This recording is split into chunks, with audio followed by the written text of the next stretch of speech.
Okay. I haven't looked over the entire list of participants, but I see they have just bumped up to 38. So in any case, my name's Roger. I'll be your discussion leader for the day, although discussion will be kind of limited because of the large number of participants.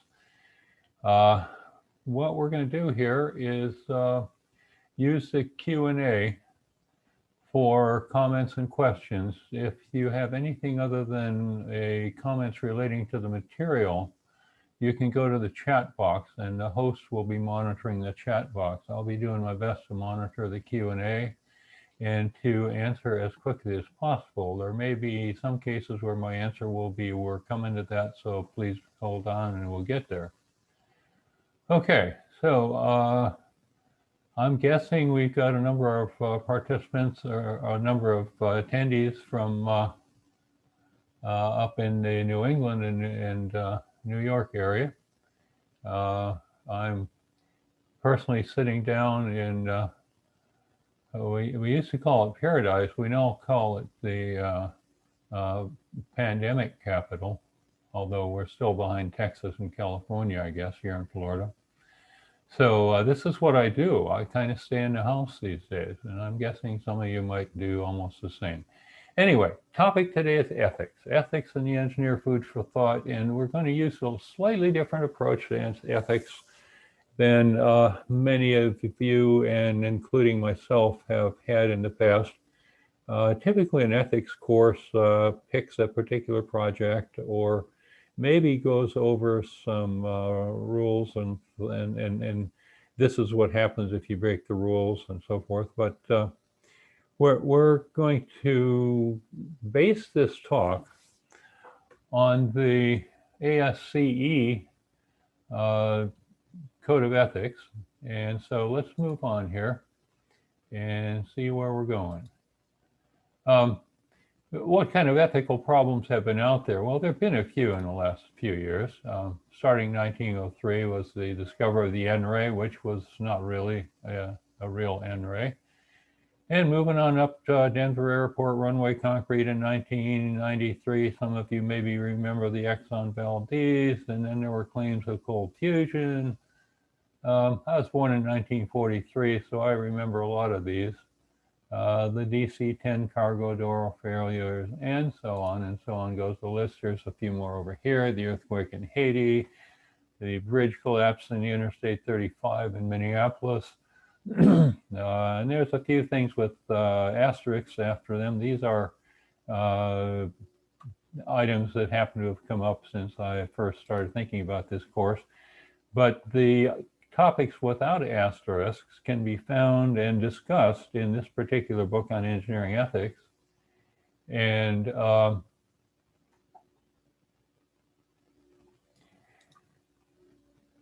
the things with asterisks have other references, like the Miami Herald or various reports from agencies and so forth. So there's been a lot of, the world is ripe with material on ethics that can be talked about. And clearly we are not going to talk about all these. We'll mention some of these, but what I want to look at here is a way of approaching ethics. And when ethics tells you to do something, how might that be confusing and how to resolve those kinds of things? So here's the Fluttering book. And by the way, after the session is over, you'll be able to order a PDF copy of these slides, and you'll be getting instructions on that from the host at the end of the program. So some of these have a little bit more narrative on them than one might like to have, but I'm trying to keep them clean so we can use it just as an outline. And so if you want to listen to it again or see another copy of the slides, be sure to request them, okay?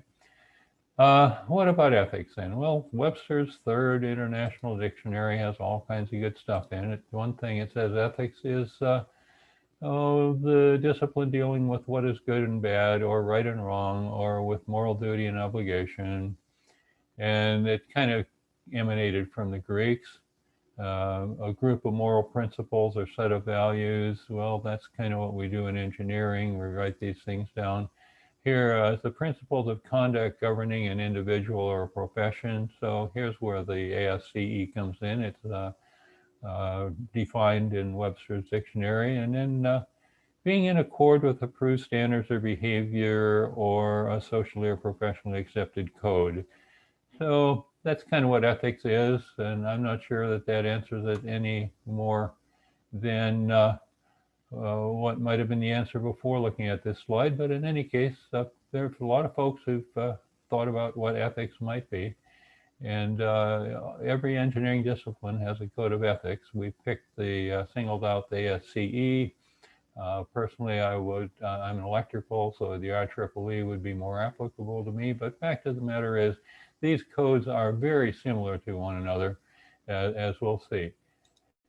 So how do you come up with a code of ethics? Well, you start by accepting fundamental principles. And here's what the civils have just done. In fact, they've only, at the end of October, released their most recent code of ethics. And I found out about that on Monday and tried to incorporate some of it here. And finally, I found that the only thing I can really do is to include a copy of it as an appendix at the end of this presentation.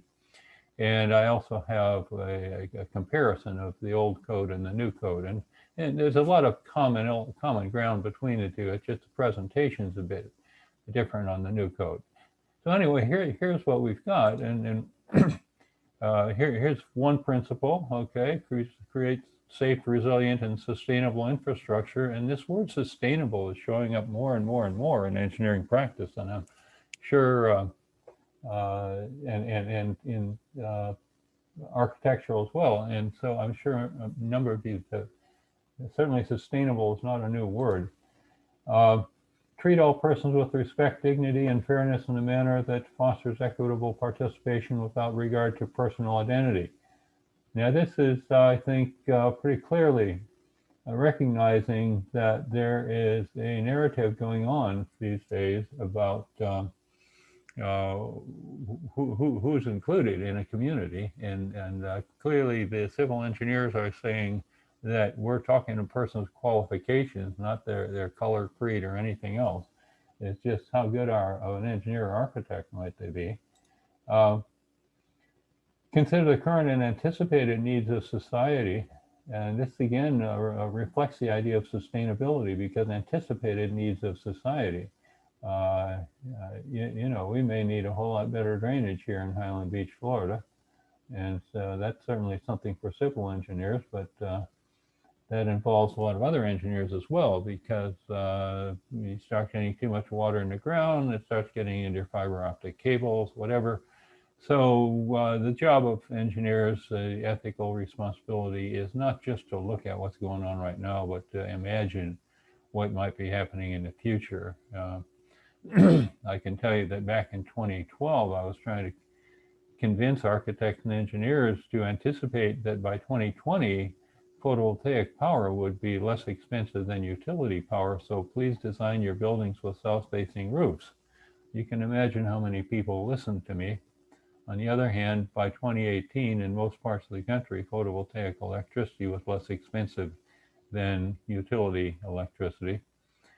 So I got that one right. I unfortunately wasn't able to convince as many people as I'd hoped to convince in the process, but maybe people are beginning to pick up on it now.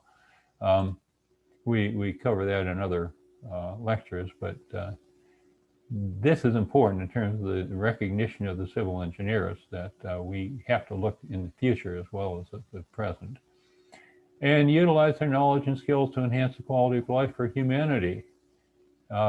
It might have been nice to add to that quality of life for the planet, because unless we increase the quality of life for the planet as such, we may be at a bit of a loss here for the planet being able to sustain the quality of life for humanity. We're going to take a look at environmental ethics near the end of this presentation. In fact, you notice there are two authors here. That Jane Caputi is my significant other, who happens to be a university professor who has a very intense interest in environmental ethics as related to feminism. So we'll take a look at that. Anyway, we have these basic principles that we want to be able to implement. So now converting it to a code, you have to have some more details. So here's the October 26, 2020 version of the ASC Code of Ethics, the way they do that. First of all, they define their stakeholders, and stakeholders in order of priorities. And this is what's different between the new ASCE code and the older one, is they are now ordering the priorities of the stakeholders. And their first priority is society. All right, our first priority, no matter what else, we need to do right by society. Number two, we need to do right by the natural and built environment. Number three, need to do right by the profession. Number four, need to be ethical with our clients and employers. And number five, we do work with other people, and we have to include those in our code of behavior here. All right, so this is the way the new code begins. And I in the 2 days I had to take this into account, I made a comparison between the old code and the new code. And there's actually 8 things in the new code that provide a bit more emphasis than the older code. And I just want to list those right now. And one is promote public health, safety, and welfare. One is enhance quality of life for humanity. These are new. These were not specifically spelled out, but probably implied in the previous code. Need to recognize the limitations and the implications of technology. Need to balance societal, economic, and environmental impact plus improvements. Need to keep proprietary information confidential, service only in the area of competence. That pretty much implied in previous code as well, but it's spelled out very individually here in section 4F of the new code. Only take credit for work you do yourself. Don't take credit for your teamwork. If you take credit for the team, you can say you were a part of the team, and this is what I did as a part of that team, but you can't take credit for the whole job. And foster health and safety in the workplace. So, if you're sick or wear a mask, whatever, I mean, these things have interesting implications these days in terms of health and safety in the workplace, including design of the workplace to keep it safe and healthy, which is very consistent with looking at the sustainability part, because making a building sustainable tends to be also more healthy and, for that matter, more economic. But that's kind of different topics here, and we're going to be talking ethics today, okay? The previous version had 8 canons, all right? And this is what we're going to be talking about in this presentation. Is we're going to relate to the 8 canons, and most of the material is contained in the new code, plus a little bit of additional material that is, as I just mentioned, looks toward the future. Let's talk a little bit about ethical theories, though, before we go any further. One is utilitarianism, and this utilitarianism is simply a statement that actions are good as long as they serve to maximize human well-being. And notice I emphasize human, because that's what the utilitarianisms say. Now, if we extend that further, we would include not just humans, but the rest of the living beings on this planet as well, maybe including the planet itself. So an example of this is finding a place to store nuclear waste, or using eminent domain to build a freeway, a couple of examples. And we see that all the time. Some people may be unhappy about having nuclear waste in their backyard, but a whole lot of other people will benefit from not having it in theirs.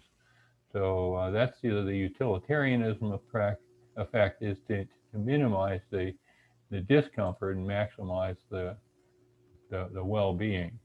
Then there's cost-benefit analysis. Okay, we can determine the costs and the benefits, and we maximize the ratio.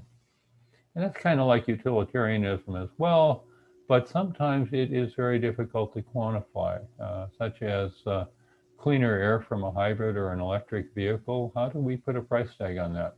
But we need to think about how to do that, okay, with the designs that we do. Even if you're not designing electric vehicles, if you're designing a zero energy building, there is a certain cost benefit analysis there that you can do in terms of dollars, but also in terms of health and clean air and so forth. There is duty and rights ethics, okay? Actions are good that respect the rights of the individual. Now, this is almost a direct contradiction to utilitarianism, isn't it? Because in utilitarianism, there's going to be some individuals who will sacrifice their rights for the good of the rest of the community. So duty ethics implies all people have the duty to protect the rights of others. Well, that's interesting. So we protect the rights of the people from whom we take away the rights to not have to have a nuclear waste dump next to them. Well, okay, so what I'm getting at here is that the whole business of ethics becomes kind of complicated, and we're going to look at some of these situations head on and think about how we ourselves might react in those circumstances. And I am sure that of the number of people in this group, a number of you have already been confronted with situations like this where you've had to make a decision. Rights ethics implies people have fundamental rights that others have the duty to protect. What might that be? Well, we're going to be looking later on at certain situations, and we're going to be asking ourselves, which of these ethical theories might apply here? And the fact of the matter is, you don't have to have just one of them apply. It could be that the more the better. All right, and then there's virtue ethics. Actions are right if they support good character and wrong if they support bad character. My goodness, nothing like this is certainly ever going to happen in this country. So in any case, they're based on individual behavior. All right, so those are the four basic ethical theories that have been passed on down the years ever since the ancient Greeks and Romans started thinking about, had enough time to think about ethics as opposed to where their next meal is going to come from. Now, we as engineers and architects are not the only ones who have codes of ethics. This is a dwelling unit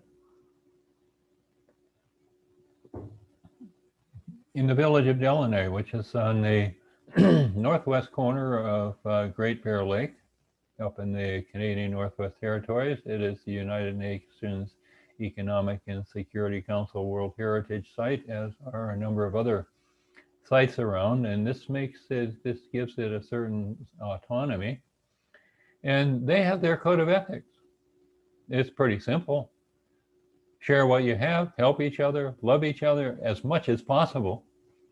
I love it the way they give a possible out here, because somebody you might be able to love a little more than somebody else. Be respectful of elders and everything around you. Boy, I could use a little of that as a 77-year-old elder, but I guess I'm not an elder anymore. I'm just a young pup compared to most of my neighbors. Sleep at night and work during the day. Boy, how many of us do that? Be polite and don't argue with anyone. Young girls and boys should behave respectfully, pass on the teachings, and be happy at all times. Pretty nice standing laws, aren't they? I think I could live by a set of laws like that, and it's not terribly complicated. There's also the 10 Commandments, the Golden Rule, and a whole lot of other professional societies that have their codes of ethics, the electrical engineers, mechanical engineers, and so forth. So we're going to, I show this because there's an interesting story that comes out of Delaunay, and we'll come to that in a little bit later. One of the things about Delaunay is that it's an example of sustainability and environmental ethics. What you see cooking down there is, you see on a soft picture, that's the airport. And the bottom picture, that's a friend who we met up there, my co-author, that's Jane, watching the lake trout getting filleted. And the thing about sustainability is you can't buy lake trout. They catch these and they eat them themselves, but they don't ship them out. If you go to Kroger's or Whole Foods or wherever you might go to shop, you're not going to see lake trout in their in their fish department. I don't think. I've never seen it. See Arctic char, salmon, lots of other things. But this is part of their sustainability, which has gotten them the World Heritage Site designation. So canon number 1 from ASCE's previous code is strive to comply with the principles of sustainable development. Okay, there's 8 canons in the previous code. So then we ask ourselves, is exponential growth sustainable? And I'm not going to answer it. I'm just going to ask you to ask yourself, what do you think about that?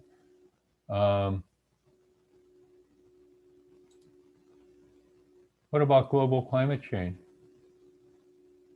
which is presumably undergoing exponential growth? Is this a sustainable thing? Can we just forget about it, or is there something we need to do? Is it sustainable to keep on going the way we're going? Transportation, can we continue to get around the way we're getting around right now? Is that sustainable? What about our energy supply? Is it sustainable? Okay, because ASCE Canon 1 says we want to comply with the principles of sustainable development. So, how about construction? Are we doing sustainable construction? We just put almost $5 million into our 43-unit condominium here, an awful lot of concrete. And I really have to tell you, I don't think the construction on my building is sustainable. I don't think so. And what about water? A few years ago, Cape Town almost ran out of water. So water is obviously something we need to be paying attention to. Mining ethics, we're going to look at a mining ethics situation a little bit later on. And if something is sustainable, is it ethical? Or if it's ethical, is it sustainable? What are the counter possibilities here? So I'm just going to click my Q&A. I don't see anything there. No, we're open yet. So put that away. Let's look at the details of Canon 1. All of these details, by the way, are included one way or another in the new code. These are from the older code, but engineering deals with structures, machines. Well, we know what engineering deals with, and a lot of stuff we deal with may affect the lives, safety, health, and welfare of the general public. So we need to be thinking about that. Only approve or seal documents personally reviewed or prepared in accordance with accepted codes and standards, and don't seal them unless you know they are safe and meet all of the accepted codes and standards. Again, this is not new to anybody. We know that's what we're supposed to do. So some of this ethical stuff is pretty straightforward. We just follow the rules and we're okay. Inform employers or clients of possible consequences if their judgment on issues relating to health, safety, or welfare if their judgment on these issues are overruled.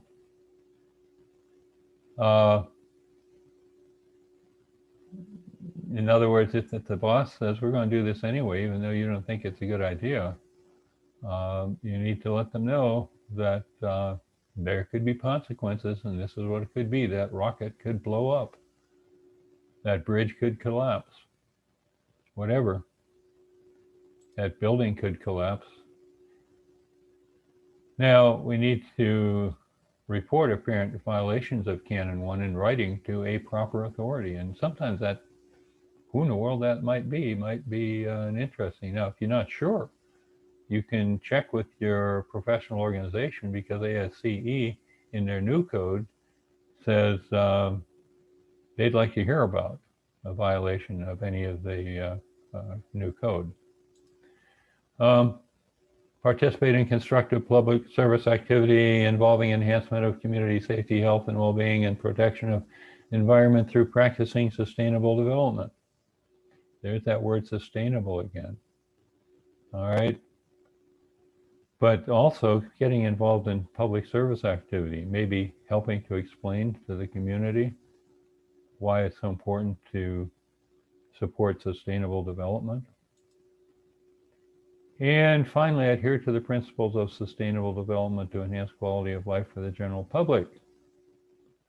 All right, so now here comes a quiz, and I'm going to ask you to type into your Q&A box which ethical theory applies here. And just to help out, in other words, how do we, which ethical theory includes sustainable development for enhancing quality of life for the general public? And here's the 4 theories again. So take a minute now and think about which of these is the one that, if one, or if there's more than one, if you think there's more than one that applies, then just give a quick comment of your thoughts on sustainable development. Is it a utilitarianism thing or what? So I'm going to be looking at, I'm going to open my Q&A box now. And Ross says it's virtue ethics, and Dan says it's utilitarianism, and RJ Dunn says utilitarianism, and here's Steve with utilitarianism. I'm gonna, let's see now, where else? Jennifer, what have she got here? Utilitarianism and duty and rights. Okay, so utilitarianism kind of wins the vote here, but what I wanted to show is that, yeah, we don't necessarily agree on all these, because it's possible it could be more than one applying to a particular situation. All right, let's see what else. There's more coming in here. Jennifer, here's another: utilitarianism and duty and rights, utilitarianism, virtue, utilitarianism, cost-benefit analysis. There we go. See that? And you know, none of these are necessarily wrong answers. And here somebody says they all. Michael thinks they all apply. Anyway, yeah, and here's somebody else says it could be all of them. So I think I've made my point that it's hard to you can't necessarily easily separate these out. I'm going to click answer live on some of these, so I will have a manageable and done, answer live, done, live, done. I mean, this is going to take up way too much time to do this every time.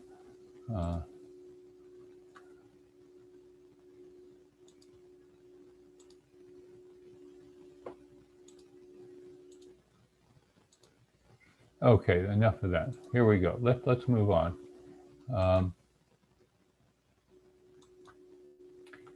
So, holding safety paramount. Let's take a look at that. That seems a pretty logical thing to do. But then again, what is safe? And I think we have a classic example here is with the pandemic. This is not necessarily an engineering problem, but if there were ethics in government or ethics in healthcare or whatever, is 130,000 dead people, is that safe enough? I mean, if that were Boeing 737 Maxes and we lost 137,000 people in Boeing 737 Max crashes, I don't think we let them fly. I mean, they were grounded after 2 of them crashed. So the whole idea of what is safe or what is safe enough, that's not easy, is it? It's pretty hard to make that decision. So how are you going to make that decision? Well, think about that for a little while. And if you've got a suggestion, feel free to type it in. You know, how safe is safe? What about the comparison between human-driven cars and self-driving cars? A self-driving car got into an accident once because it didn't recognize an object in front of it as being another car. So does that mean self-driving cars are no good? Well, I think a human-driven car has probably run into an object in front of it more than once as well. So maybe we need to figure out how often do self-driving cars do that, and how bad are their accidents versus how often do human-driven cars do that. But then you have to talk about how many self-driving cars are out there versus how many human-driven cars are out there. And it gets to be an interesting math problem, doesn't it? And a nice, interesting statistics and probability problem. Um, Air travel, pretty safe stuff. Rail travel, pretty safe. Chemical plants, well, yeah, mostly safe, but then there was Bhopal, and there have been a couple of plants in the United States and other places. And then there's these power plants, not necessarily just nuclear plants, but certainly there have been a few 3 Mile Island and Fukushima type and Chernobyl type situations where pretty significant damage was done. I doubt anyone would say any of those three were safe enough. And what about the cell phones? These people say they cause cancer, and is the jury out on that? What do we do anyway? So these are dilemmas facing engineers every single day of our lives when we're designing things. If we're going to do anything, we're going to design something. If we have to, if we're going to get paid, we have to design something for the most part, or inspect something, or do something to verify safety. So where do we draw the line? How do we determine acceptable safety limits? What are the premises of risk analysis? And two classic examples here are the Fukushima nuclear accident, where they did a risk analysis of what about if there's a major earthquake, and they kind of designed to make sure it could withstand it, but they didn't think about a tsunami following the earthquake. And oftentimes we do that. We design for a single worst case condition. Like we'll design, I mean, we've got this happening all the time here now with the pandemic as one major situation, and then a hurricane coming ashore. Look at the poor people down in Central America after ETA came by. Wow. How do we measure that? How do we get our minds around that? So just some of the questions that we ask ourselves in holding safety paramount. Now, I'd like to focus here for a minute on Fukushima. I want to look and see, though, if there were any. Yeah, I see here's another new Q&A here. Or are there new ones?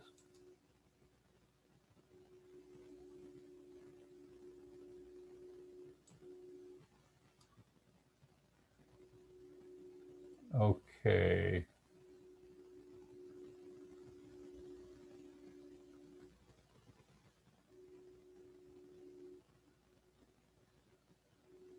Okay. We will come back to the live answers, and we'll see if we can open up some microphones at the end. I want to restrict our exchange of information to the Q&A box for the moment. So if somebody does want to make a comment, I do hope we'll have some time at the end so that people will be able to raise their hands. We'll take a look at the raise hand button later on. Okay, so that closes that. This is a very interesting book, Union of Concerned Scientists, fairly reputable group. Their references in here are pretty reliable. And Fukushima was a pretty serious disaster. Let's just look at some of the things that led to that, and see how that might refer to engineering, or those to whom engineers might be responsible. For example, there's clear evidence that the reactor owners falsified reports. Regulators failed to scrutinize safety claims. When there were safety panels, a whole bunch of shills were in there of nuclear boosters who dominated them, say, oh, this is safe, you don't have to worry about this, you don't have to worry about that. Rules proposed were buried for years in endless committee reviews. All right, and this is stuff that came out of the very careful analysis of what went on over there. It's all documented in the references in this book here. Independent experts, except they were financially beholden to the industry to the industry for jobs or research funding. This is something that is an ethical issue all the time. If the universities are always looking for research money, and universities have to be so careful about the responsibilities that are attached to that money. They can't have money given in to prove that something is right or wrong, or is right, or prove that something is wrong. They have to be able to come up with their independent judgment and publish that. They can't color it to meet the needs of the person financing the research, and that is such a problem. And you read about that oftentimes, and it certainly was one of the factors involved in the Fukushima story. Industry shills posing as ordinary citizens in public meetings, asking the questions and so forth. You can probably imagine this in your own minds. I'm sure that it's not too difficult to imagine that. Nuclear Safety Commission. Here's our campaign finance reform thing again. Japan's got it just like anybody else. We're not unique. They're not unique. It just happens in a lot of places. So here's a whistleblower situation, page 48 of that book. This person is a nuclear inspector working for General Electric, noticed a crack in a reactor steam dryer, reported it, and TEPCO said the Tokyo Electric Power Company directed him to cover up the evidence. Well, eventually he notified the government regulators of it, and they ordered TEPCO to handle the matter on its own. So that was easy for TEPCO. They fired this guy. And then finally, 2 years later, they admitted that they'd been falsifying safety records for years. So, the joys of a whistleblower. And, this is not the only whistleblowing situation in history either, but thought you might be interested in seeing this one because this is an area that's not quite as frequently looked at as some of the other, bridges that collapse and so forth. If you want to read more about what's going on in Fukushima, the International Atomic Energy Agency it receives the reports from the Fukushima people, and you can go to this website and download all the recent reports on what's going on over there now in 2020 if you want. And of course you can get this is all on the PDFs of the slides that you can order by email. You get the instructions later, so every time there's a reference, and if you're interested in pursuing it, it's good reason to order up the slide set for the presentation. Here's 4 years later. Decommissioning of the plant is expected to take up to 40 years. The plant is stable. Biggest challenge being to take out the molten nuclear fuel debris. And back in 2016, the state of the debris was still unknown. And as of that, 750,000 tons of contaminated water has been stored in 1,000 tanks. And how long do you think those tanks are going to hold up? So somebody's got to be, there was something about planning ahead. So here's a fantastic opportunity to plan ahead of what are we going to do with this contaminated water. September 8th, 2015, 100,000 people still can't go home. And definitely don't send the children home to radiation levels that are too high to tolerate. Some have returned. The older people and cleanup workers are there. And there's a whole lot of contaminated soil in bags waiting disposal. Another reference for you. So, just an example of the ethical challenges as well as the physical challenges involved when we could blame this all on Mother Nature, but no, I don't think so. I think there's a few other humans involved in here as well. So uh, we're in an interesting uh, profession here, folks. Let's look at Canon 2, the details. Qualification may be by education or experience. Okay to be part of a project team. Each player has a different position. Only sealed documents that lie within the established expertise that have been prepared personally or under supervision. All right, that sounds pretty simple, doesn't it? But let's look at some questions that still remain here. What does competence mean? I mean, if I walk in and say I'm competent, is that good enough? If I get something from somebody else? So I'd like you to think about this for a minute, and we're going to open the Q&A again in about 2 minutes after you've given a little thought to what competence really means and how do you define it, and who establishes it, who says so-and-so is competent to do what. Is it okay to say it yourself that I'm competent to do certain things? But the meaning of competence, it's a word, nice word there, but what does it really mean from an ethical standpoint? Whoops, I clicked no questions yet, but that's not what I was trying to click. Okay. How do you establish competence? And who judges it when it's achieved? All right, so think about that for a little while. And what is the responsibility of the individual? So on the left, we have a pretty straightforward set of expectations. And on the right, we have an interesting collection of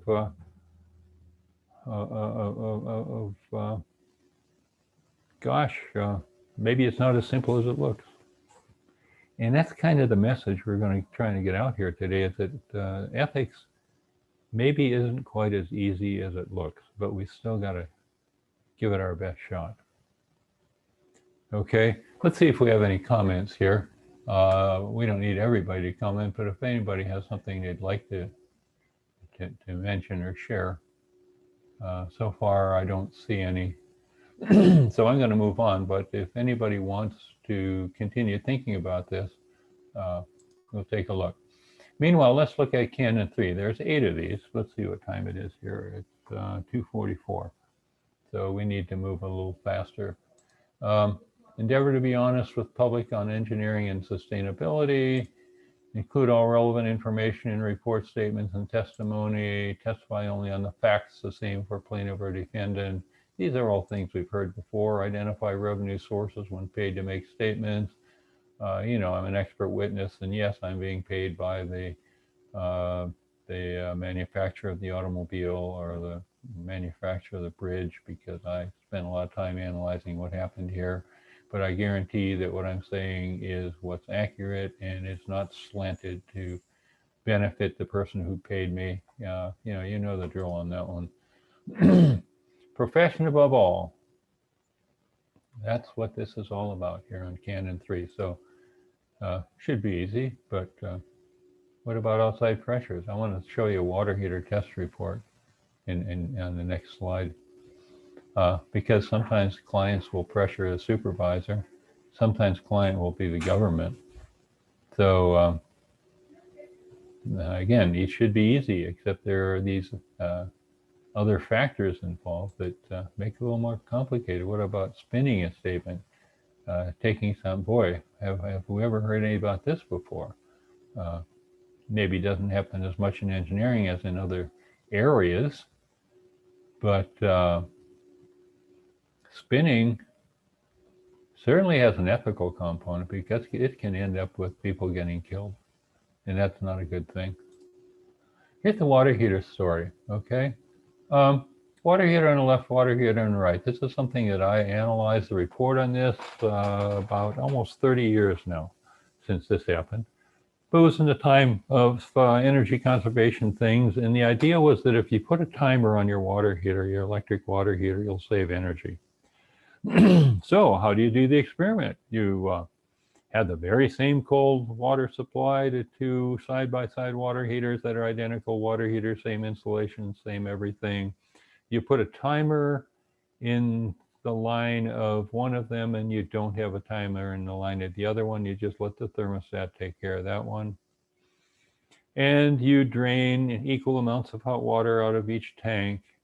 And then you see whether you have a 30% savings in energy, which was the claim of the manufacturer, the person who was saying you should install our timer. Well, um, it's about an 8 or 9 page report written by a test lab, and indeed you save 30%. In fact, the water heater that was heating it to 120 degrees saved exactly 30% on the energy that was in the one in the timer that was heating. Sorry, the timer tank was heating to 120, the other one was heating to 140, and sure enough, the one with the timer on it saved 30% in the energy, even though they both used the same amount of hot water. Different temperature, of course, and guess what? It took about 30% more energy to heat the water to 140 degrees instead of 120 degrees. So this information was included in the report, but was on about page 6 after they had already made large fanfare about how that timer saved energy. And of course, the only way you can save energy with a timer on identical water heaters is if you use less hot water. Because the insulation on the water heaters is pretty good. And anyway, it's one of those cases where a little spin on the test report, a little situation where the client needed to get certain results, so the engineering test facility just happened to figure out a way of getting that result. This is a real thing, really did happen in my neighborhood down in Miami. And it's interesting. And these kinds of things come up all the time, whether it's power factor correction things, surge suppression things. None of it's really save any energy for the customer, but people love to claim that they do and sell these things and make lots of money. And then the people discover, oh my goodness, this doesn't really work after all. So here's a little story about Elizabeth Holmes, who dropped out of Stanford and founded this company called Theranos that was making blood testing technology, but gee whiz, they misrepresented. Security and Exchange Commission charged her with fraud and so on and so forth. 10 years, barred from being an officer or director of a public company, and a $500,000 fine. So, you know, if you get caught doing some of this stuff, it can hurt. So, and the reference for this story, if you want to read more about it, there at the bottom of the page. Here we're back in Delaunay again. This is the Bear River, which is just west of town slightly. And it's a very pretty river. It's the outlet of the lake. And the southeast corner of Great Bear Lake, which is kind of directly across and to the east from Delaunay itself, is the uranium mining project. And uranium for the Manhattan Project was mined near there. And to get it out, they had to transport it across the lake and down the Bear River. And the Dana men worked at the mines, and years later, a lot of them died of cancer. And as a result, the village was left with women whose husbands had died because of the contact in the uranium mines. And the beginning of the 21st century, the survivors made a pilgrimage to Japan to say they were sorry. And when I think about that, how many times has anybody ever said they're sorry about what happened as a result of what they did and didn't even realize what they were doing, and yet still they took responsibility for it? So if we're talking about ethics, I mean, I have to add these widows to the story here. You know, I just thought that might be of interest, and also it's kind of a pretty picture. Then there's Yellowknife up in the Canadian Northwest Territories. They have an interesting situation. It's a nice town, very modern. There's their city hall, Nice park area in the center of town. They have a weekly, what do you call those things, where people get together to sell their wares and food and things like that. This is in the old town, an old restaurant and bar where spitting on the floor is not permitted. Uh, this is outside of town. There's my significant other, Jane. There's a few mosquitoes in the area, but it's kind of pretty. There's the view of the Great Slave Lake. Not Great Bear Lake is where Yellowknife is. Yellowknife is on Great Slave Lake. View of the lake from one of the islands. And you drive out a ways, and then you see these signs: danger, keep out, contaminated area. And there's another one down the road from it. And you think, wait a minute, what's going on? In this beautiful paradise in the far north, what's contaminated here? So let's take a look. Here's the story. Between 1935 and 2004, 7 million ounces of gold were mined from arsenopyrite ores in the vicinity of Yellowknife. Gold is separated from the arsenic with high heat, and when you heat arsenic, it oxidizes into arsenic trioxide. So as a result of the gold, there was 237 kilotons of arsenic trioxide left behind. So what is this stuff? Well, it's an arsenolite, okay? In other words, an oxidation project of arsenic sulfides. All right, and it's inorganic, and it's very soluble.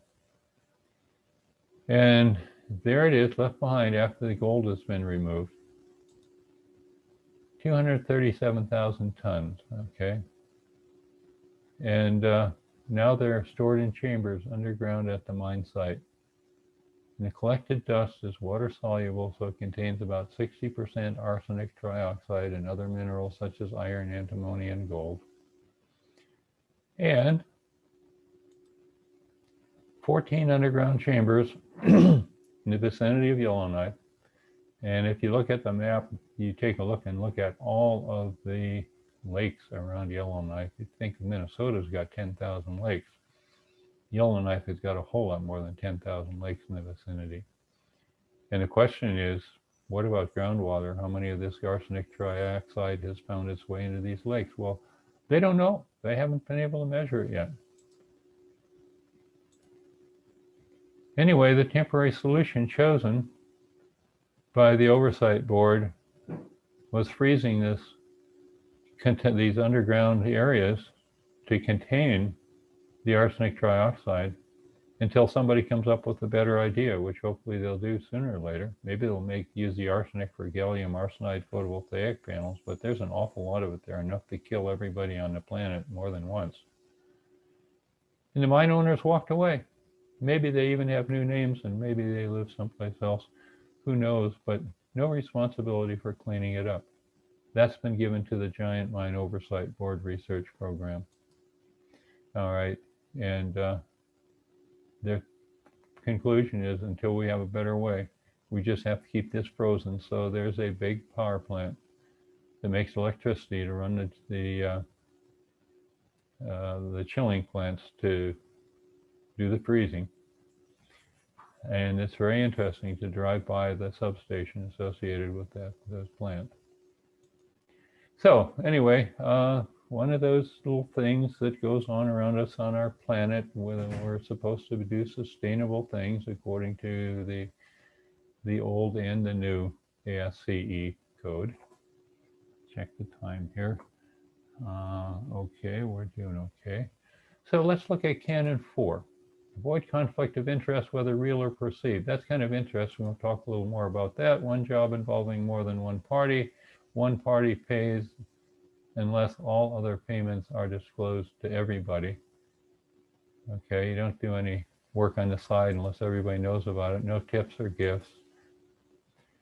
But then again, if it's in government in any capacity, you don't hire your own company to do the work, no matter what your company does, even if it's the only one that can do it. You got to figure out some way around that, one way or another. Maybe there's a whole lot of disclosure. If it looks like a project is not going to succeed, the people running that project need to pass that word along. All right. Well, so what might be unfaithful acts? Here's the presumed obvious on the blue that everybody should understand exactly what that means, except what might be unfaithful acts. Good question, isn't it? Maybe some of you have some ideas.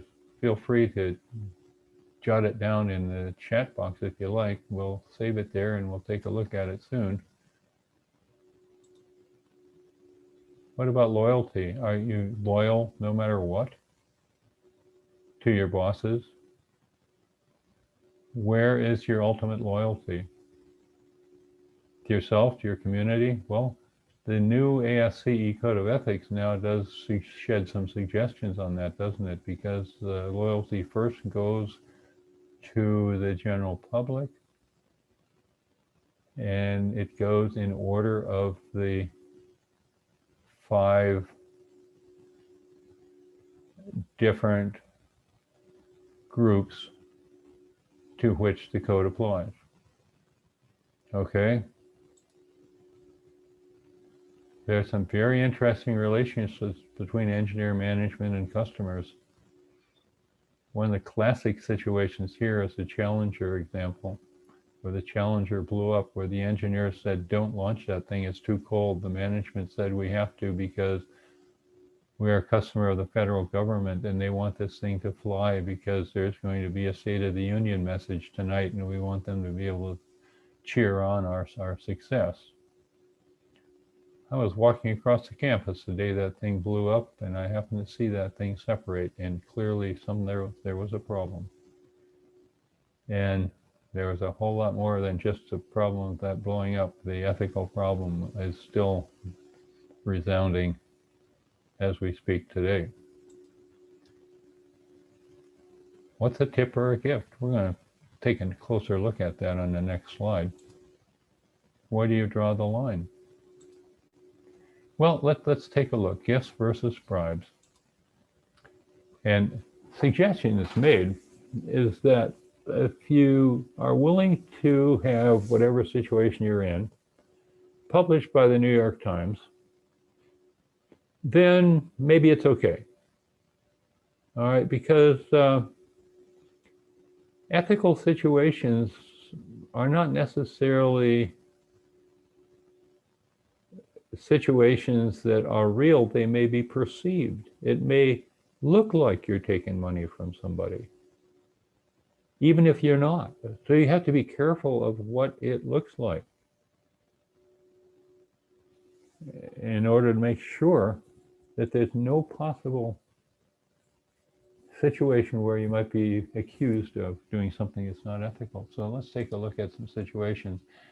Let's say you're sitting there with a sales rep who wants to convince you the value of a water heating heat pump.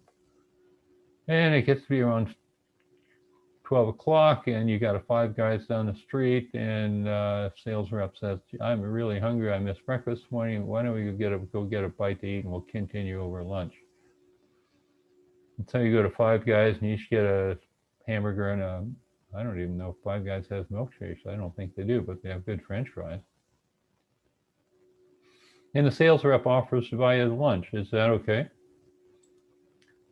The meeting goes on even further. And so now the sales rep, it looks like you're making some progress.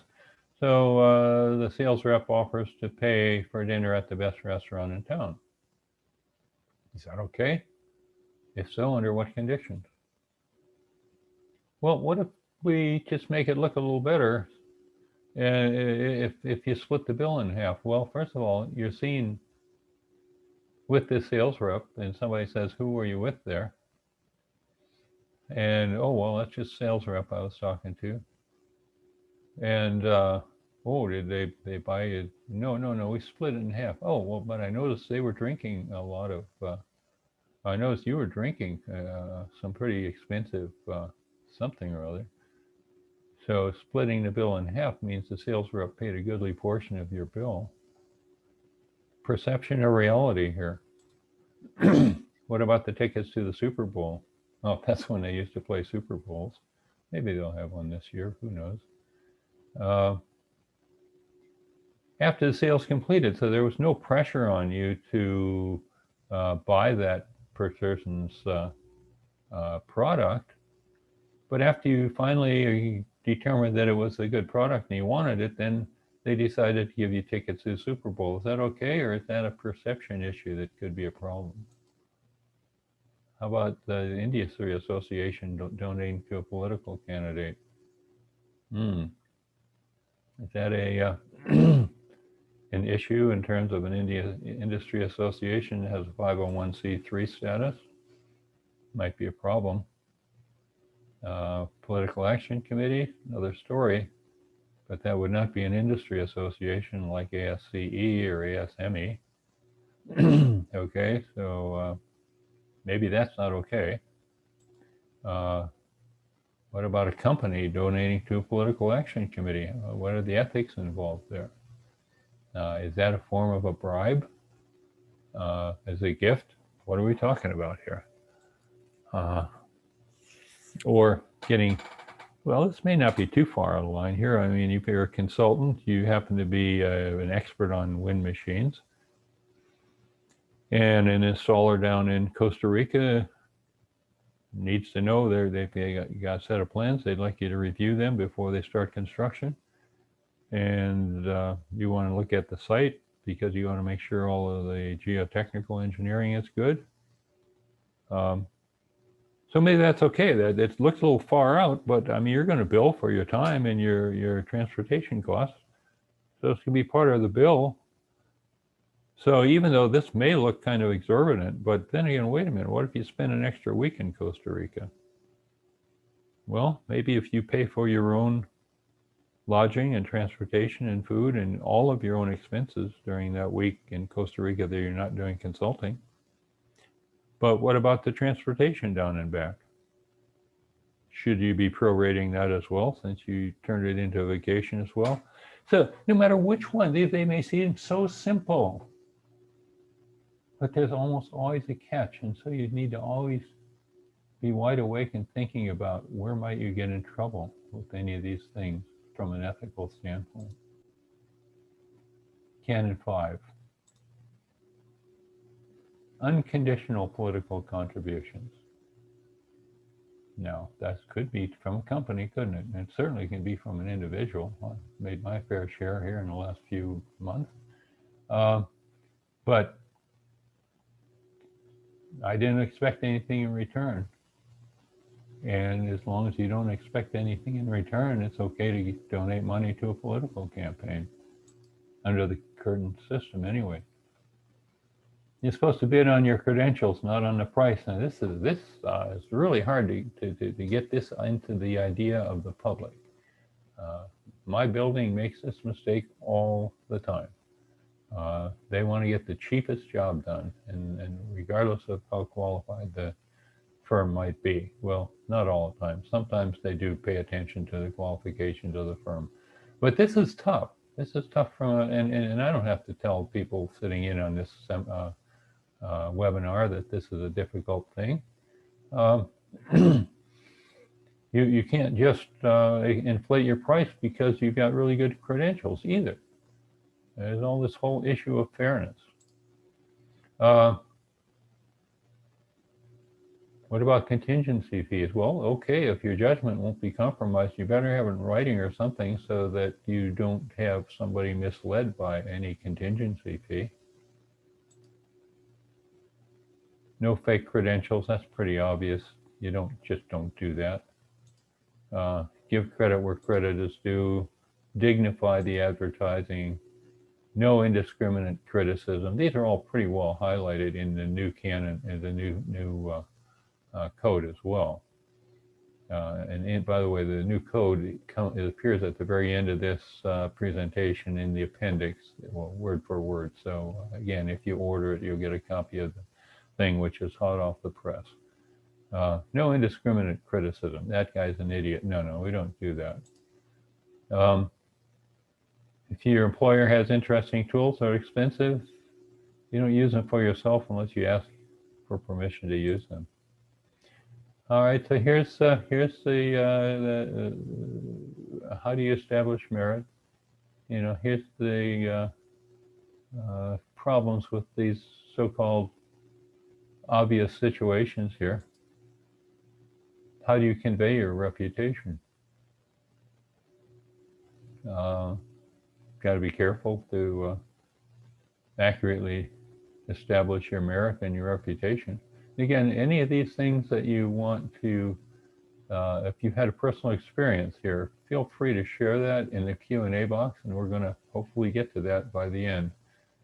I attended one of the webinar yesterday, and they never did get to the questions, but we are going to make every effort to get to questions. We're moving along at a reasonable pace here, and hopefully we'll get there. Boy, social media is being an awful thing these days. The artificial intelligence involved with social media that drives you over and keeps showing you what you want to see, no matter what side of the fence you're on, is a real problem. And there's some serious ethical issues and the point of on the part of social media themselves and the social media companies. But in any case, use of your website or whatever kind of social media that you use, you need to be really careful what you say there. Unfair competition, what is it? When is it okay to change engineers on a job? And even if you want to, will you find somebody who'll take over for somebody else? So again, if you've had personal situations here where you've been a replacement engineer, or whether you have been replaced as an engineer, I'd like to hear about it. And what the circumstances might have been. March 16, 2018, Florida International University in Miami, bridge collapse across a road. Killed 6 people, 950 tons of concrete. Read the Miami Herald if you want to read more. National Transportation Safety Board did the investigation. I haven't updated this slide. I apologize for that, but they have had conclusions now. But the point is, this is what happens when a major accident like collapse of a bridge. The method used for constructing and designing was the ABC method. They certainly gave that once over. The design activity, the bidding activity, scrutinized really, really carefully. Procurement, really carefully scrutinized. Okay, good. I see the Q&A showed up there. We'll get to that soon. Construction activity will be carefully scrutinized. Permitting and inspectionally. Notice those words, carefully scrutinized. The National Transportation Safety Board, they spent, I think, 2 years asking lots and lots of questions here. Lots of hearings, lots of litigation, lots of ethical challenges. You can read about them in the Miami Herald. So all you have to do is design a bridge that collapses, and boy, it just changes your life forever. So these are things that it'd be really nice if none of us ever had to do that. If any of you have had experiences, and if you're willing to share them, I'm sure there are 39 other people here who would be very interested in reading them. Canon 6. Don't knowingly engage in a business that's fraudulent, dishonest, or unethical, obviously. Of course, who would do a thing like that? And everybody's going to be scrupulously honest. And there's another comment I see coming in. Good. Zero tolerance for bribery, fraud, and corruption. That's in the new code. Emphasized in the new code as well. Be really vigilant where bribery and gratuities are institutionalized. There are some countries in this world where if you don't give a bribe, you don't get a job. So how do you deal with that? Project procurement and execution need lots of transparency and zero tolerance certification. All right, so that's what we're supposed to do. Here's where the problems are. Knowingly, do not knowingly engage. Well, what if you discover there is a problem? And then what do? You didn't think there was a problem, and then all of a sudden you got involved, and now you find there is a problem. Now what? You need to know what's needed and what it should cost. The rules change if gratuities are institutionalized. I mean, what if everybody is doing it? And what if you won't get any work at all unless you grease somebody's palm? What if a client doesn't want disclosure of costs? What do? How do you guarantee a zero tolerance certification? Okay. Again, the questions, Canon 7. It's keeping current, and it might be just engaging in practice and going to work every day, taking continuing ed courses like this one, of course, reading the technical literature, and attending professional meetings. That's a lot of good ways of staying current. And I'm guessing everybody on this webinar probably does all these things. Encourage employee registration. It's nice to have licensed engineers on staff. Try to get as many as possible. Register. But is there a limit to, what if you got all engineers and no designers? No field people? What if everybody just wants to be an engineer? So where do things bunch up? Where do you draw lines in terms of registration, and how do you reorganize if necessary? Any thoughts on that are welcome. Encourage employee professional development. Well, of course, we want our employees to be as up to date and professional as possible.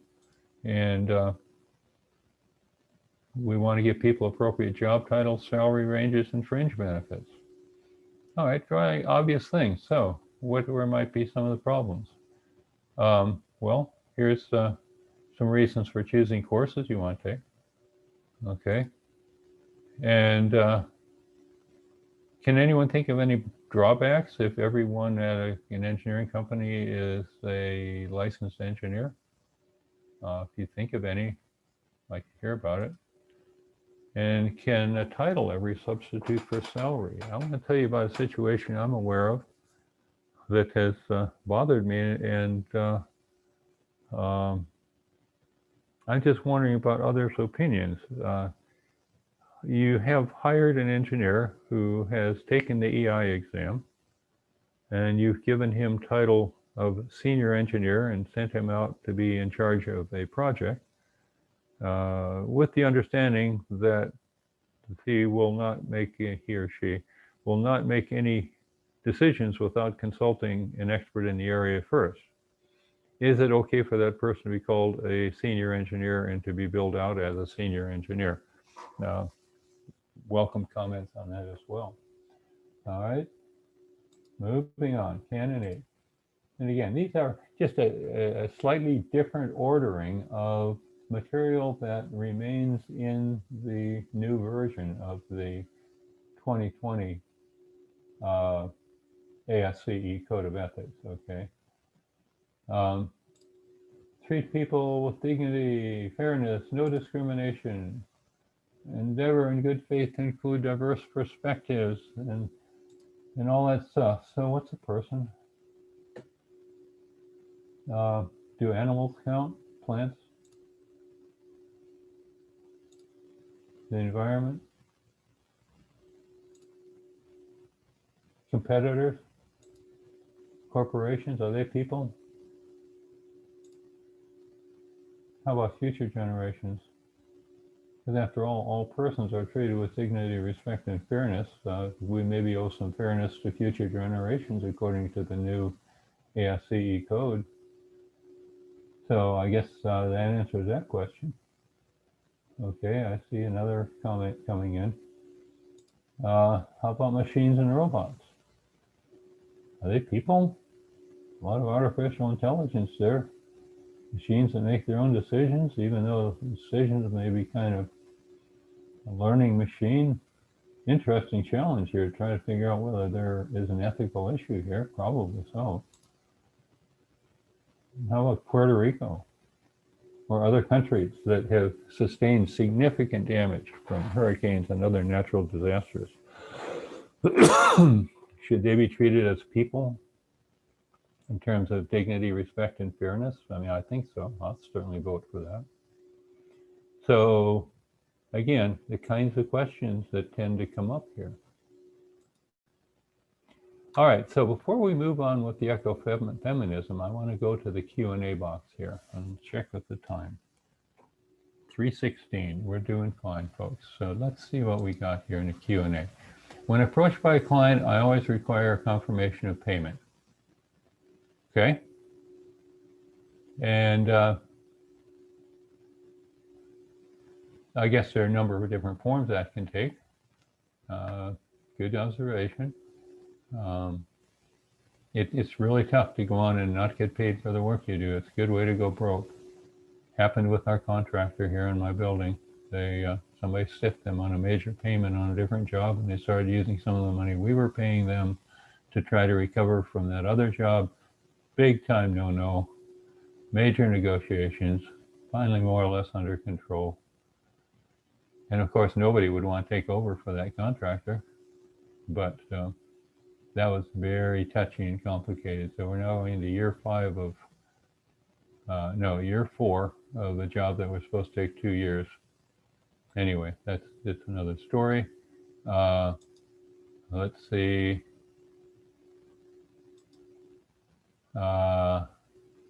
If I pass on a project, not every engineer applies the same professionalism. Well, that's really true too. And so how do you deal with that? Do you tell supervisors about this? Do you talk to the engineer? Do you say, hey, look, you're doing this, and this, or whatever, and this is a problem for me. How do you approach this? I'm assuming everybody knows is taking a look at the Q's and A's.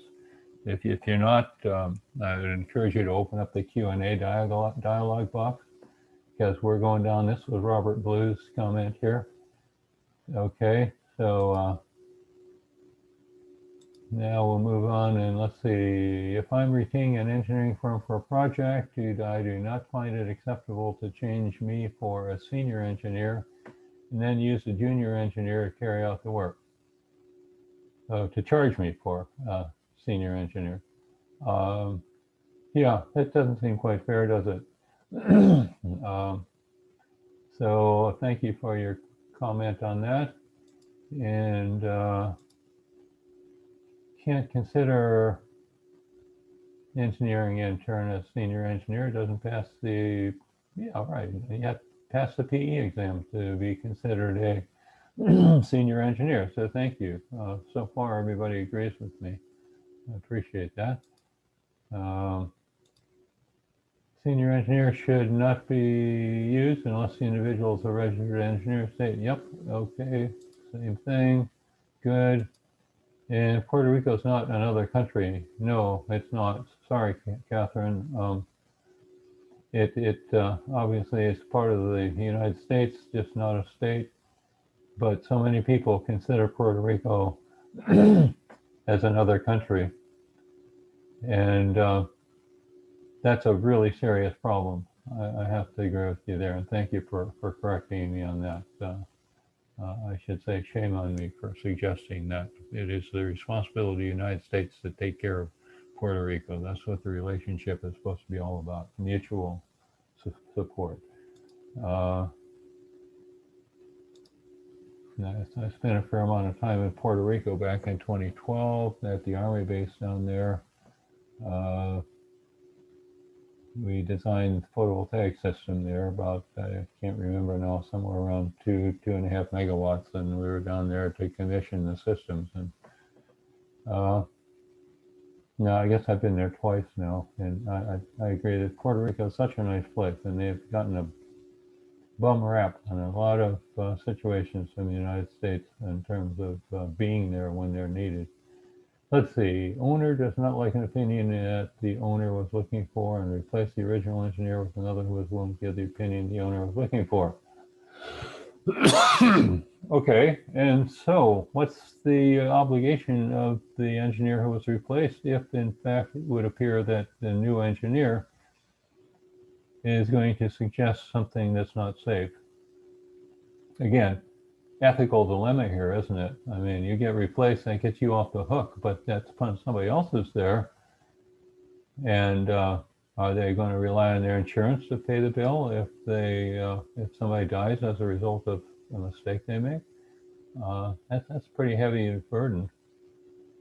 So yes, very excellent. I really appreciate the comments here. They're really good. What is the company's qualifications for a senior engineer? Um, I'm not sure, Michael. Not sure. Um, maybe after they've been working there for a while. I just don't know the answer. So, all right, here we go.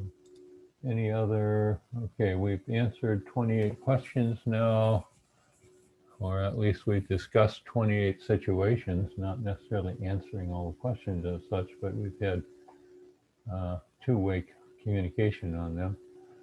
Okay, let's shift over here a little bit to ecofeminism, sustainability, and the ethics viewpoint. Pretty good book here by Karen Warren, Women, Culture, and Nature. Let me just, a little more disclosure. Jane Caputi, who is my significant other, is professor of women, gender, and sexuality studies at Florida Atlantic University. And one of her current very strong interests is ecofeminism. And she is responsible for providing these materials that I never would have known what to look for or where to look for. So let's take a look at what is ecofeminism. Here's definition. It's a position that there are important connections between how one treats women, people of color, and the underclass on one hand, and how one treats the non-human natural environment on the other. This is interesting. 2 years ago, I wouldn't have thought of this. But indeed, there are so many instances where we've got these so-called second-class citizens, and we are treating the planet basically as a second-class citizen or as an it, as opposed to something that's living. And when you look at all the things that grow on the planet, if that's not life, I don't know. So, it's understandable. These people make a pretty credible argument. And so here's one statement. Here's another one. Water's a good example because in the southern hemisphere, women and children do most of the water collection. And if the water resource depletes, they sometimes have to walk further and have more health and safety risks as a result. And if the resources are polluted, then there's more of a health risk for not just the women, but everybody who has to use that water.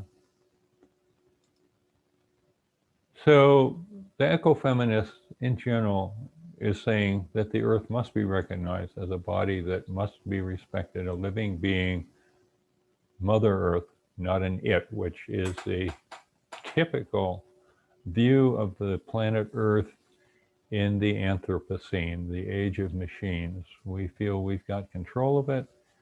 Well, there's a whole lot of folks, including yours truly, who feels that maybe we don't have as good a control as we ought to have. And all you need to do is look at the CO2 curves and where we might be headed in the next 20, 30 years. Look out my window the last couple of days with that storm going through the Gulf, and looking across the hallway, the water intrusion in the various units that have had brand new hurricane fenestration and doors, and they're still leaking. So yeah, we got to have a little respect for this planet. And that's exactly what ASCE is saying in their new set of rules. So, and again, they're following here in the appendix.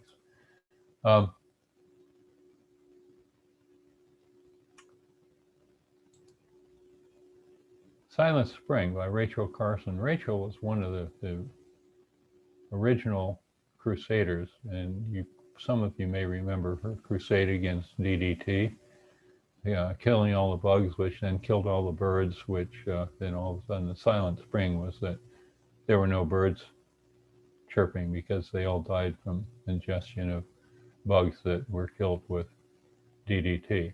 So control of nature may not be within the realm of what humans are able to do, even though we claim that we're able to do that. As far as Rachel Carson is concerned, control of nature is a phrase conceived in arrogance when it was supposed that nature exists for the convenience of man. And, well, Rachel just doesn't quite believe that. And so that's part of what the environmental ethics is all about, and particularly ecofeminism. I haven't, they're all the folks here. I wish I could have read all the people in attendance. I saw at least one or two ladies on the roll. And here's another pretty famous woman. That's Wangari Maathai, I think is the pronunciation. I apologize if I got it wrong. She says, today we are faced with a challenge that calls for a shift in our thinking so that humanity stops threatening its life support system. Well, here's our sustainability thing from ASCE. And we just need to recognize that sustainability means recognizing that we are taking from the earth. We need to get back to that as well. Just so happens that she's the founder of the Greenbelt movement in Africa and won the Nobel Peace Prize in 2004. So a lot of credibility here with these two ladies. And they're not the only two out there, but I wanted you to at least hear what they had to say. Here's some more thoughts here from Rachel Carson. Man is a part of nature, okay? And this war against nature is inevitably a war against himself. Pretty profound. Even if you like meat, you can help this cruelty by eating less, okay? I mean, these are things that are out there, and cruelty to animals, there's certain ethical issues involved, more with some people than with others. I will admit that I had steak for dinner last night. Grass-fed, but still not the best thing in the world for the planet. This is a very interesting sculpture of Mother Earth by an Inuit artist. This is a, no, I knew what that soapstone, I think it's called, yeah. The Inuits, during the wintertime, at certain times of the year, they need some entertainment, and sculpturing is one of the things they do. So there's some very interesting artists, and so many of the indigenous peoples have their relationship with the Mother Earth is far more profound than those of us arrogant group who feel that we can control nature. Maybe we can't do that. So here's the end of the main presentation. There's something here that's not quite correct because it's not really lunchtime. Normally I give this from 10 to 12. Anyway, this is that the lake trout being cooked up. And that was a good lunch, I have to say.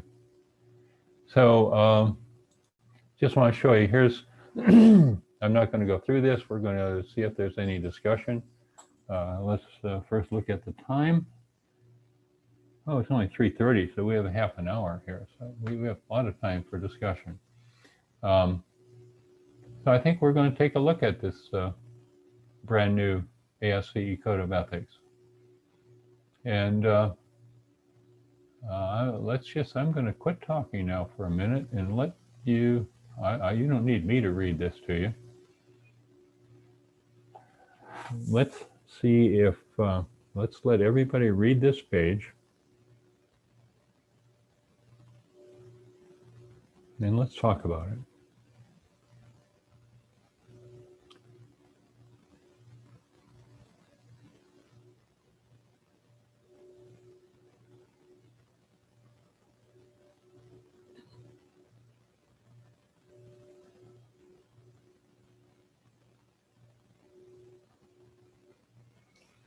Okay, if anybody has any comments on this,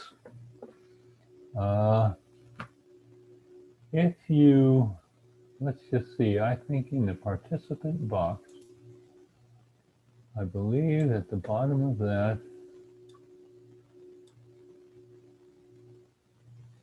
there it is.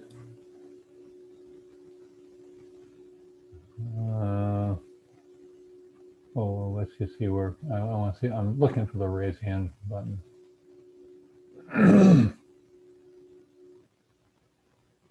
I don't see one. I do see some comments under chat. I'm going to move over there and see what the chat has. Yes. Okay. Okay, that was just about previously.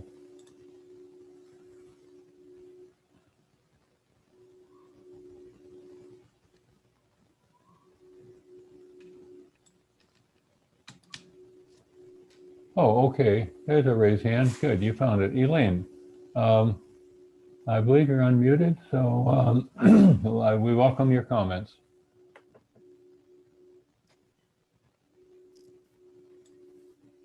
I actually was just trying to figure it out myself. I don't really have a comment, sorry. Yeah, we hear you. You just need to speak a little bit louder as well. I was actually just playing with the buttons. I don't really have a comment at this point. Oh, okay, okay. But now you know how to raise your hand. Now I do, yes. Yeah, and how to unmute.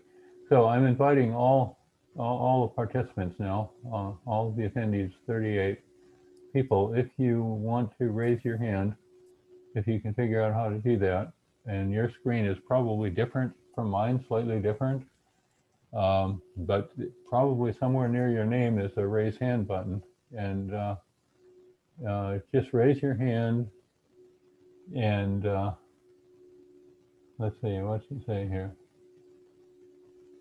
Comments. Oh, okay, here we go. From James. Let's read James' comment. Every year we give ASCE bridge calendars to all our repeat clients and contractors we frequently deal with. Value is about $10. We also receive in the office bottles of wine or liquor at Christmas. We use these on occasional Friday afternoons if we have a happy hour with the engineers. I cannot think of any way that this affects what we do since we don't tie the gift to the giver. Rarely remember who gives what. These small back and forth gifts support a good dialogue and camaraderie with those we work with, so there's general benefit, seems to me. But the appearance creates an ethical dilemma. My thoughts on this. My thoughts on this is that this happens all the time, and when it's a holiday thing and you're handing them out to everybody, that's kind of a marketing deal. So that's not you do something to advertise for business, and sending out a calendar is, I don't have a problem with that. And anyone else wants to chime in on this conversation, come on in on the Q&A box and type in your thoughts. As far as the bottles of wine and so forth, again, I've received various bottles, gift baskets of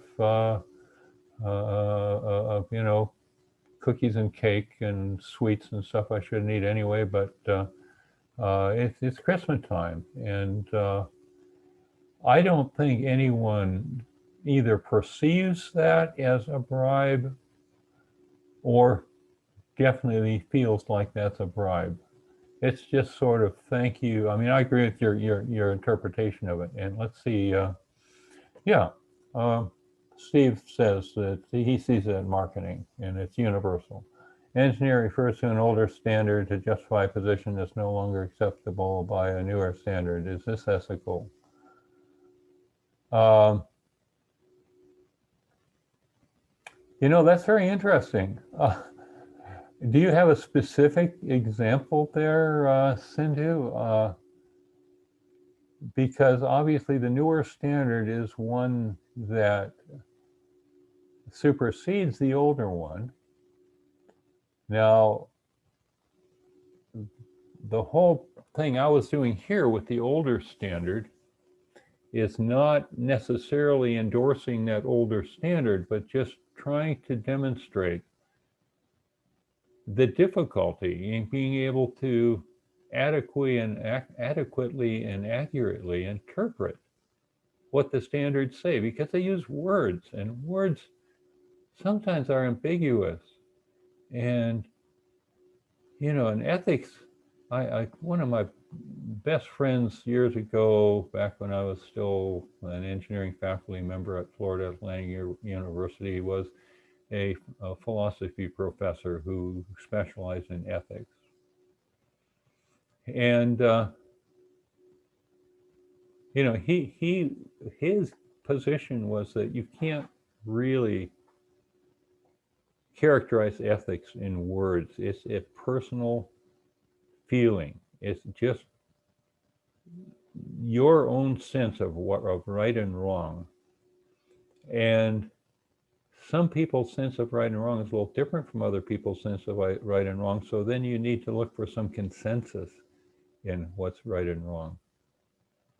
So this could very well be turned around the other way as well. Again, referring to the older standard, forget about the ethical part. We down in South Florida still are using, it appears, I have not done any design for a while, but one of my former students and good friend who's now bumping against the wall in terms of the amount of work he's got to do is asking me if I'm interested in reviewing some prints with him. And I noticed they're still using the 2014 National Electrical Code. And I don't, in terms of from photovoltaics, which is my area, the 2020 code is so much better that I prefer using the 2020 code. The newer one rather than the older one, which is being used. So it's an interesting, as long as you don't bias yourself toward the gift giver, then it's fine. Yeah, I mean, there still could be a perception, but that's something you need to kind of decide. If somebody perceives this as bad, that I got a bottle of wine from this particular contractor, then, maybe they're just a little bit too unrealistic. But this comment on using an older standard to justify a position is no longer acceptable by a newer standard. I'm really interested in hearing people's thoughts on that. Let's just scroll down here and see if we got any comments there. The older standard gave a perfectly acceptable design. Okay. Why not then be able to use an older standard?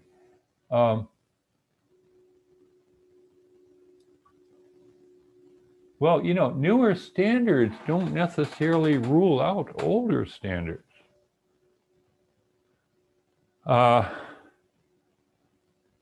again, I kind of have to refer to photovoltaic design. The new thing that's in there is having to have rapid disconnect.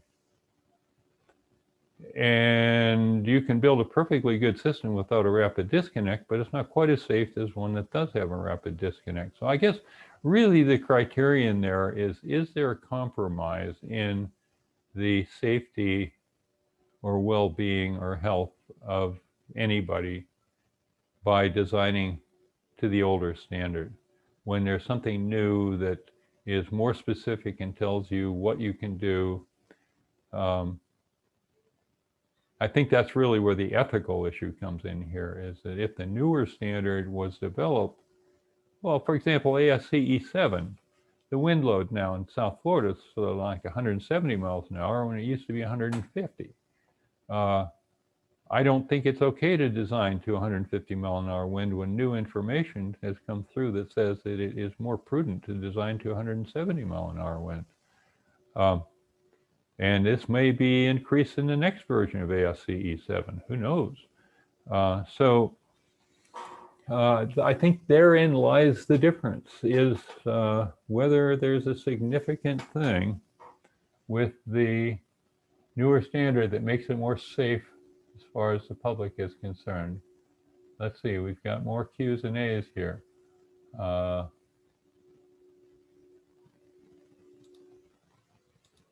need to find them here.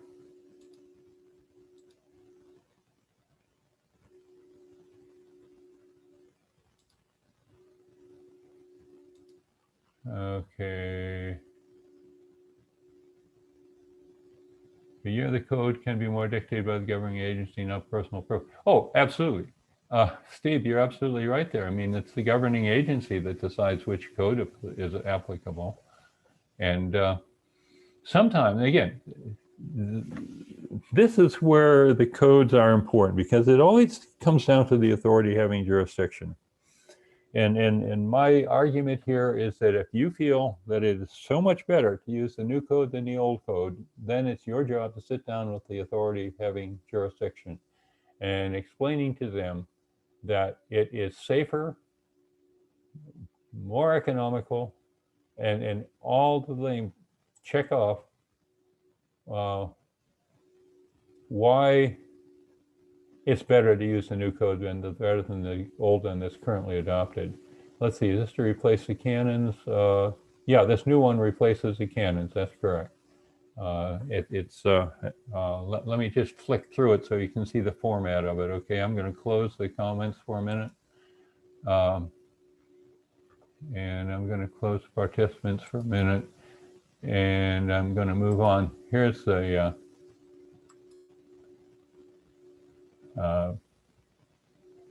number one, first priority is society, okay?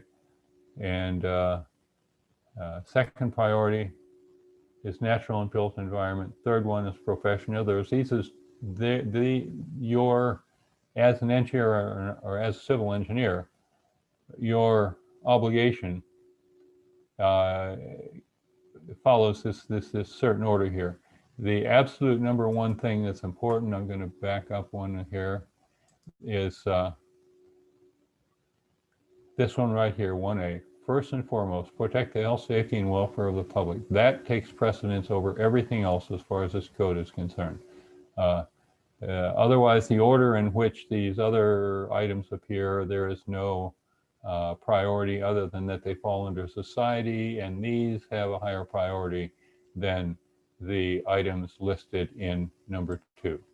Okay, and 2 has a higher priority than 3, and 3 has a higher priority than 4. Okay, so again, here's so 2 and 3, and here's 4 and 5, and that takes care of the code itself. So let's go back and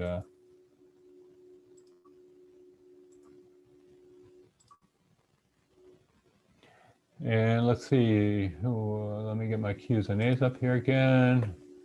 The answer is this to replace the canons. Yes, this replaces that code that had the canons, the 8 canons. We now have these 5 stakeholders, they're called. Unless you don't bias a self-type gift. Yeah, we got that one covered. The older standard gave perfectly acceptable design, and yes, even if it's not inconsistent with what the newer standard allows or requires, it's okay to use the older standard. Or, as someone pointed out, there are jurisdictions where the older ones are the ones that are in effect, and they haven't adopted the new ones yet. So if they haven't adopted the new ones, you may or may not be able to use it. You may have to make a pretty strong argument to be able to use it, because they may not have studied it and they may not understand it yet. So how can they inspect it if they haven't? So that gets complicated. That really does get complicated. But if you really, really believe that the newer design is better, the newer standard is better, I think it's worth trying to make the argument, and you need to be very convincing. See, I think we answered the one about not being able to use the older standard. Year of the code can be more dictated. That's right, governing agency. They're the ones, the AHJs. And sometimes a contractual agreement, you're right. But then again, you can do amendments on contractual agreements. Sometimes they take a while to hammer them out. and if both parties agree, then that could be changed. But also, it's good observation. Thank you for commenting on that. Or if the client agency has adopted the new standard, well, then if the client agency has adopted it, and certain the design might be for a different jurisdiction in the same state where the person's licensed, and they've adopted a newer standard than a different. Maybe one county has 2014, and another county has adopted the 2020 already, and even skipped over the 2017, whatever. So yes, good point, John. Let's see, Michael, did the engineer ask the customer if they wanted the project designed to the most current standard and point out the benefits? Okay, good question, but that certainly is a good thing to do, isn't it? It makes sense, especially if you've just taken your course on the new code or standard as part of your continuing education for getting your license renewal. You'll notice all the good things in some of the new codes, and you may very well want to convince some of your customers that they should try the new stuff. And you'd explain that, hey, we haven't adopted it yet, but if you want to try it, we'll have a go at it. What happens if the older code was actually safer but less, I think you meant, but less economical? That's a good. That's very interesting. Yeah.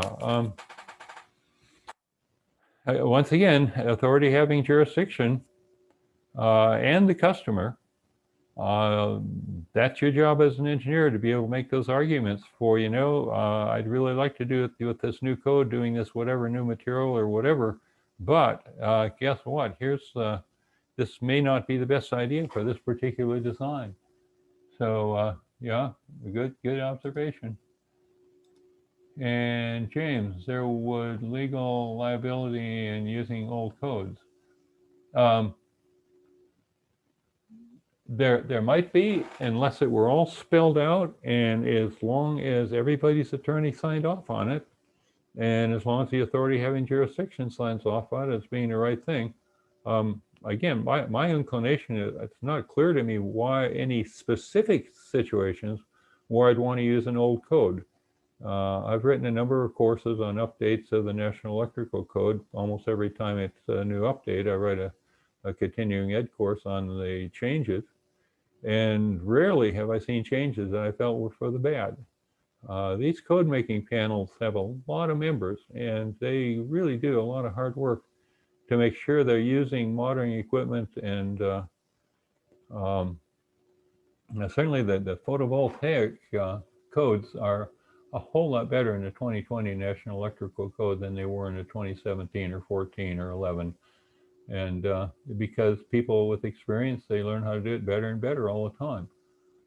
So, but yes, we're always out there with the possible legal liability, and we need to make sure everybody's on board, that we need to have everybody approve it, including attorneys for everywhere. And maybe even some outside attorneys from the neighborhood or something who are saying, we don't want that building that high, or that looks like that, or whatever. It doesn't match. So these are specific case-by-case situations we need to deal with. Okay, let's see, Brian, you're an MEP, okay, and we do work in all 50 states. Wow, that sounds like a nice job. Research which code is enforced and designing to it. Right, okay, small towns don't have manpower to learn and update the new codes, right? Others use most updated codes as it comes out, yep. You live in a divided by a state line in 2 counties. Where is that? 20 different combination of codes used in one metro area. Sounds to me like you ought to move. But yeah. So that means you work with National Electrical Code, you're looking at plumbing codes, you're looking at air conditioning, all kinds of stuff. And you've got some really interesting stuff in your business in terms of looking at the future, like the use of water heating heat pumps, for example, and mini split air conditioners. And things that are super efficient. So doing that in small towns might be a real interesting challenge. I bet you've got some really interesting stories you could tell. Um, I don't know how many cities are divided by state line. I'm trying to think of one. My zip code is divided between two cities, but gee, I know there's some cities or areas along the Mexican border like that. Uh, I think maybe even along the Canadian border. Uh, Brian, you got to share with us where you live because I'm finding this really interesting. New York City allows filing under earlier codes for buildings built during the time those codes were in effect in certain situations. Okay, that makes sense, doesn't it? Because some of those buildings, uh, I know when we redid our roof last year, they had to upgrade the roof to 170-mile-an-hour roof, whereas I don't think they upgraded the structure to 170-mile-an-hour structure. So I kept joking with people about we're going to have to figure out how to hang that 170-mile-an-hour roof after the 150-mile-an-hour structure blows away. Um, so yeah, it makes sense to kind of stay with something that's consistent. Uh, that's a good point, James. Uh, let's see. Oh, Kansas City. Okay. Okay. All right. Oh, yeah, sure. Of course. Kansas, Missouri. All right. I got you. Uh, and that's a pretty big metropolitan area there. Uh, and Texarkana. Okay. Okay. Interesting. Okay. Each of the stakeholder lists on the screen again. Yes, I can do that. Um, the first stakeholder is society. Okay. Yeah, I'm assuming you're meaning for the new code. Let's move on to the next stakeholder. And that's the natural and built environment. All right. So we start out with society and then follow up with the natural and built environment, then the profession. And like I say, this is part of the presentation here. So if you want this in your possession, you just follow the instructions for getting it, I think, by means of an email after the session is over. The profession is the next, so therefore these are in precedence, order of precedence. So therefore, anything under number 2 takes precedence over anything under number 3. If there's a conflict, you do the number 2 instead of the number 3. All right. And similarly, number 4. Ooh, when I copy this, I didn't boldface it. A little type difference as well. How about that? This was done in a hurry, folks. I had between Monday afternoon and this afternoon to do this and get a few other things in. And I think it's pretty clear that with 2 different formats on 2 different codes, it would have been kind of hard to change everything. But again, I hope you get the point. This is not to necessarily promote any single code, but what it's for is to promote ethical practices within engineering, but to also demonstrate how difficult it may be sometimes to achieve the goals of the ethics and how you need to really do some soul searching to make sure you get it right. So clients and employers is number 4, and the last one is peers, people you work with. Okay, and again, these will all be there for you if you order up the slides. All right, let's go back to Q's and A's. They are empty.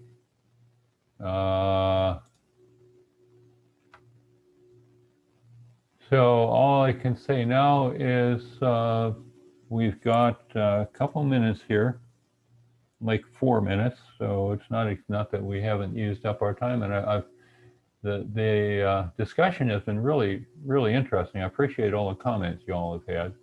that makes a course like this a whole lot more interesting for me. And I find this material to be fascinating anyway because there are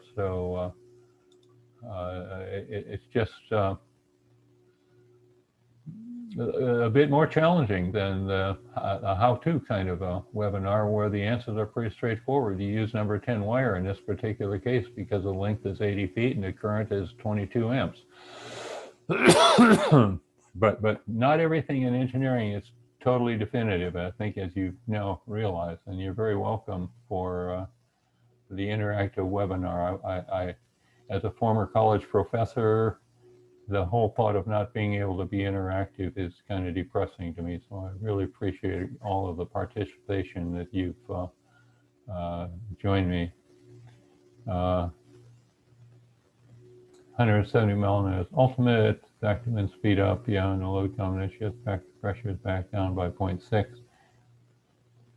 Well, yeah, okay, you're right, Jennifer.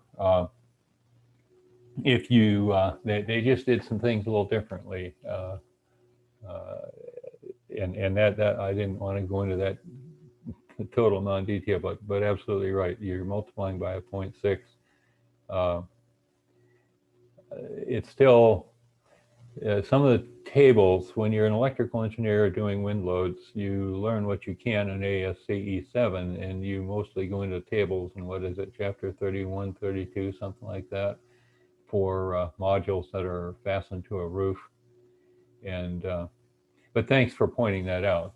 This is ultimate, although I think everybody can agree that we've had some pretty nasty storms. There were 170 mile an hour winds in the hurricane over in the Bahamas last year, and boy, it really flattened them out there. And that was about 200 miles from where I live. And boy, when that storm came up the coast, we ran for the hills. Well, we don't have any hills, but we certainly got away from the coast. And I'm really sorry that the Bahamians had to deal with that. All right, let's see where we are now. I'm assuming, Jennifer, that you do wind load analysis. And so we must have civils in the group. All right, I don't see any more Q&As. I'm going to look at participants here. We've got Elaine, Aaron, Brian. I wish I knew what all your backgrounds were, but I don't think we have time. Maybe, what's the time here? No, it's 4 o'clock. So, you know what? I think we're going to call it a day. I think we've had a pretty good afternoon. I have thoroughly enjoyed our conversation, folks, and watch your chat box now for further instructions on getting your certificates. And for those of you who have to take a quiz, and if anyone wants to get a copy of the presentation. Okay, here's another. Okay. And so I hope you all stay safe. Wear those masks. Do your social distancing. Shop early in the morning, whatever. Then I hope we'll see you back for another webinar. We've got a couple more planned if you need any more live instruction before your renewal. Matter of fact, we've got one on climate change coming up on exactly a week from today at 10 in the morning. So if you're interested in presentation on climate change, this is a repeat of one that I personally messed up by giving the whole program without realizing I was offline. Didn't do that today. We managed to stay with it, and we're going to do that with the climate change because that happens to be, I mean, I love talking about ethics, but climate change is so important that if you still need some more credits, hope to see you next week. Okay, so that will do it. We've got, oh, wait a minute, maybe we have some chat, so wait, I better look at what's in the chat box. just to be sure before we close it out. 11. Okay. Oh, yeah. All right. I just did tell the group about the climate change webinar next Wednesday. And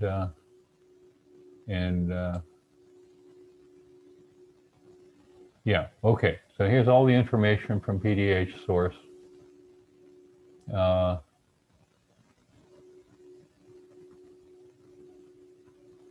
And Catherine, don't feel bad. Just come back next week. Oh, you're not there.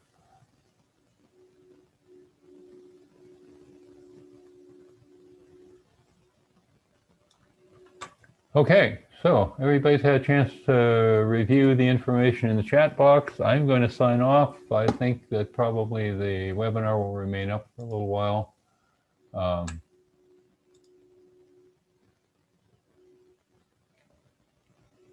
So any business you need to do,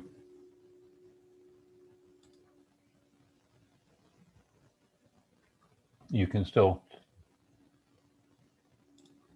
do that after I click my stop button. So thank you all for coming. Hope you have a wonderful week.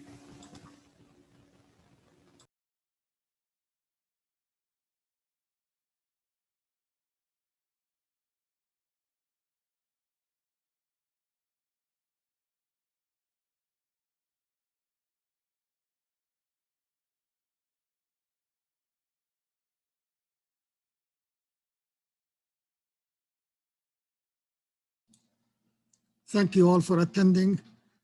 We will end right now. Please go to the webinar page to see the link for the quiz and then the certificate. Thank you. Goodbye.